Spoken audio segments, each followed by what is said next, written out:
అసలు ఒక్క రోజులో వెంకటాచలంలో పొందేటటువంటి అత్యద్భుతమైనటువంటి విషయములు 3 అని వ్యాసవాక్కు. అందులో మొదటిది స్వామి పుష్కరిణీ స్నానం, శ్రీనివాసస్య దర్శనం. స్వామి పుష్కరిణీ స్నానం చెయ్యడం, వెంకటేశ్వర స్వామి దర్శనం చెయ్యడం. నేను ఎక్కడో ఏదో తీసుకున్నానండి ఒక చిన్న నివాస గృహం, అందులో స్నానం చేసి దర్శనానికి వెళ్ళిపోతున్నాను అంటే భగవంతుని యొక్క పరిపూర్ణానుగ్రహాన్ని పొందడానికి అవసరమైనటువంటి 3టిలో ఒకదాన్ని విడిచిపెట్టేసుకున్నట్టే. కాబట్టి ఒక రోజులో ఈ 3 జరిగేటట్టుగా చక్కగా ప్రణాళికా నిర్మాణం చేసుకోవాలి యాత్రకు వెళ్ళినప్పుడు. కాబట్టి మొట్టమొదటిది స్వామి పుష్కరిణి.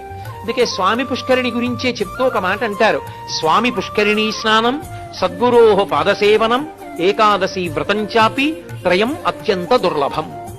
స్వామి పుష్కరిణీ స్నానం దొరకమంటే దొరికేది కాదు. ఎందుకో తెలుసా? కొన్ని లక్షల మంది పర్వతం మీదకి వెళ్ళొచ్చు, కొన్ని పదుల మందే పుష్కరిణిలో స్నానం చేస్తుంటారు.